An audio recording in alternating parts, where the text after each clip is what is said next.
আসসালামু আলাইকুম, আমি আব্দুল্লাহ আল মামুন। ঢাকা ইউনিভার্সিটির জন্য কাজ ক্ষমতা শক্তি চ্যাপ্টারের শর্ট সাজেশন আজকে আমি দিয়ে দিব। অর্থাৎ কোন জায়গা থেকে কোন টপিক থেকে ঢাকা ইউনিভার্সিটিতে প্রশ্ন আসছে আজকে আমি তোমাদের ক্লিয়ার করে দেবো। মেনলি এটা হচ্ছে আমার পেইড কোর্সের লেকচার। আমি পেইড কোর্সে যেভাবে সাজাইছি সেটাই তোমাদের দিয়ে দিচ্ছি।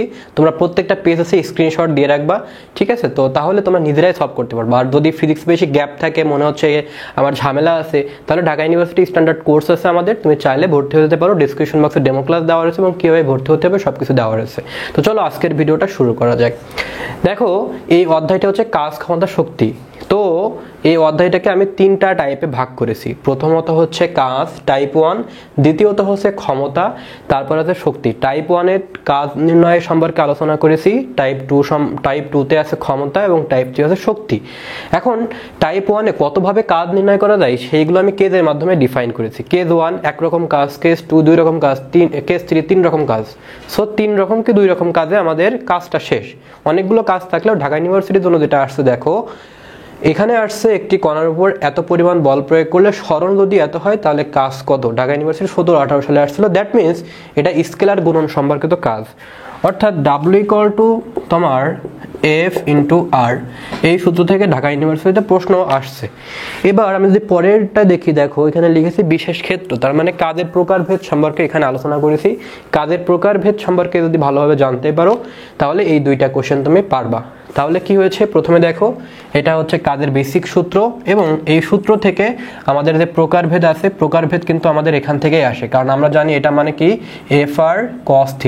এখন থিটার ভ্যালু যদি 0 হয় তাহলে কাজ একরকম হবে, থিটার ভ্যালু 90 ডিগ্রি থেকে বেশি হলে একরকম হবে। থিটার উপরে সবকিছু ডিপেন্ড করে। মূলত এই জায়গা থেকে কাজের প্রকারভেদটা আসে, এজন্য আমি বলছি বিশেষ ক্ষেত্র।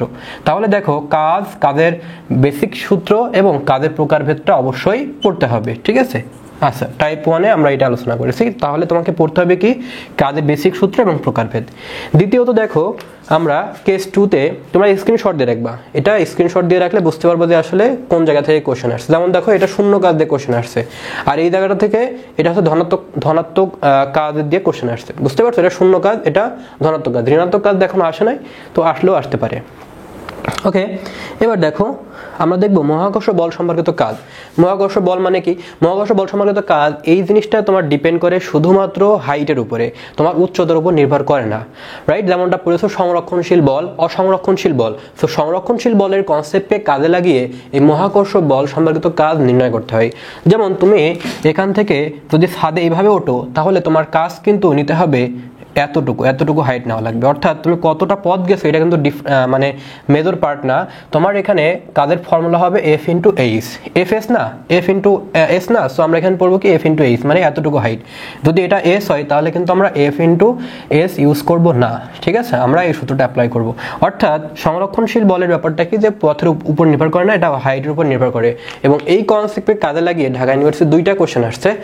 সো তাহলে কি করতে হবে, তোমাকে পড়তে হবে কি, যে সংরক্ষণশীল বল পড়লে হবে, ঠিক আছে? তাহলে তোমাকে পড়তে হচ্ছে কি বললাম, কাজের বেসিক ফর্মুলা, প্রকারভেদ পড়তে বললাম, এবং দ্বিতীয়ত পড়তে বলছি কি সংরক্ষণশীল বল। একটু লিখে নিও, সংরক্ষণশীল বল সম্পর্কিত কাজ।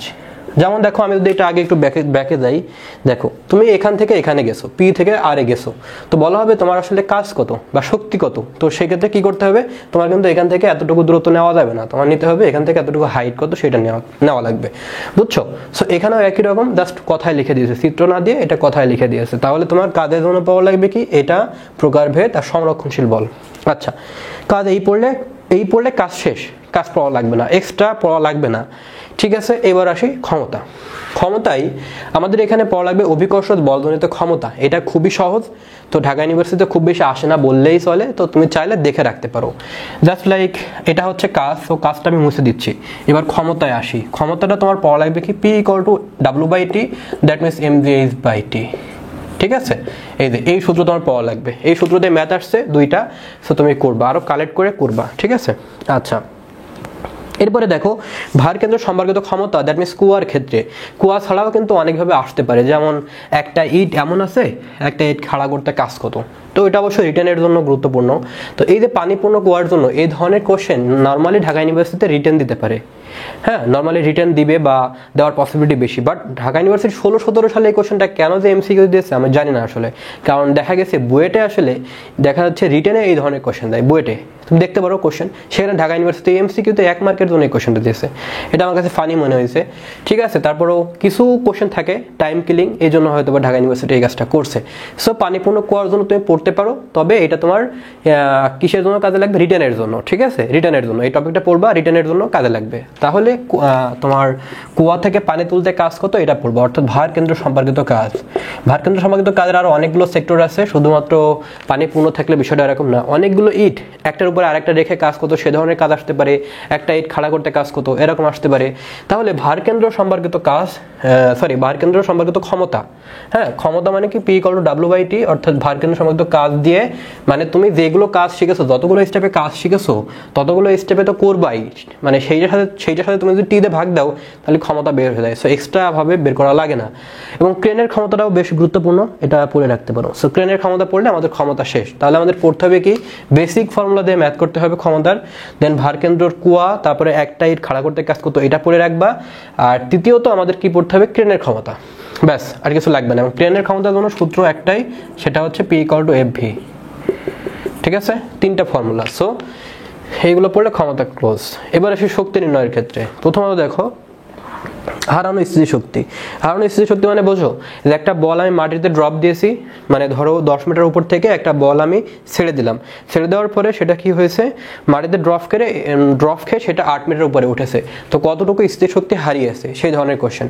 দ্যাট মিনস যদি তুমি বিভব শক্তির কনসেপ্টটা জানো তাহলে আলাদাভাবে বের করা লাগে না। জাস্ট লাইক তোমাকে এই সূত্রে অ্যাপ্লাই করে, কাদের বা শক্তির বেসিক সূত্রে অ্যাপ্লাই করে তুমি এটা করতে পারবা, ঠিক আছে। সো বেসিক ফর্মুলা দিয়ে সব জায়গায় দেখো বেসিক ফর্মুলাটা লাগতেছে। ওকে, সো কেস 2 দেখো গতিশক্তির নয়। সো এটা একটু পড়বা কাইন্ডলি। তবে আমার কাছে যেটা মনে হয় পার্সোনালি যেটা বেশি গুরুত্বপূর্ণ, কেস 2 গতিশক্তি তোমরা অবশ্যই পড়বা, এখানে 2টা কোশ্চেন আসছে, বাট বেশি গুরুত্বপূর্ণ বিশেষ ক্ষেত্র, আমি এটা তোমাদের এখন দেখাবো। সো তাহলে তুমি পড়বা বিভব শক্তি, আর দ্বিতীয়ত পড়বা হচ্ছে গতিশক্তি, ঠিক আছে, গতিশক্তি। সো এগুলো সিম্পল, এগুলো তুমি পারবা, ঠিক আছে। আচ্ছা, এখন তৃতীয়ত হচ্ছে কি, দেখো যে গতিশক্তি বলা হচ্ছে গতিশক্তি n গুণ হলে ভরবেগ কত গুণ হবে, কিংবা বেগ n গুণ হলে গতিশক্তি কত গুণ হবে। এই টাইপ কোশ্চেন ঢাকা ইউনিভার্সিটিতে এই বছর আসতে পারে, পসিবিলিটি অনেক বেশি, অনেক গুরুত্বপূর্ণ। কারণ এই ধরনের কোশ্চেন ঢাকা ইউনিভার্সিটিতে প্রতি বছর 2টা থাকে। এখন যেহেতু শর্ট সিলেবাস, তো দেওয়ার মতো অধ্যায় নাই বললে চলে। 8ম অধ্যায় আছে, 10ম অধ্যায় আছে যদিও, বাট 5ম অধ্যায় ওইগুলো অধ্যায় থেকে বেশি গুরুত্বপূর্ণ, দ্যাট মিনস 10ম অধ্যায় থেকে বেশি গুরুত্বপূর্ণ। সো এই যে এতটুকু গুরুত্বপূর্ণ, যেমন এই যে এটা দেখা যাচ্ছে, এটা সরাসরি রিপিট করলো, হতে পারে কিন্তু যে একটি কোণার ভরবেগ এত, কণার গতিশক্তি দ্বিগুণ করা হলে নতুন ভরবেগ কত, বুঝতে পারছো? দ্যাট মিনস এই যে এরকম আর কি, E=P²/2m, বুঝছো? তাহলে কি যে আমাদের ভরবেগ দ্বিগুণ করা হয় বা ভরবেগ n গুণ করা হয়, যেহেতু স্কোয়ারের সম্পর্ক, সো আমরা এখানে পাবো হচ্ছে স্কোয়ার, দ্যাট মিনস এখানে E2 n² E1, ঠিক আছে। সো এই স্কোয়ারের সম্পর্ক। সো এইভাবে তুমি জিনিসগুলো পড়বা আর কি, এগুলো খুব গুরুত্বপূর্ণ। হ্যাঁ, 2টা কোশ্চেন আসছে, একটু পড়বা কাইন্ডলি। আচ্ছা, দেন বেগ n গুণ করলে গতিশক্তি কত, এটা এখনো ঢাকা ইউনিভার্সিটিতে আসেনি, তবে বলবো করে রাখবা।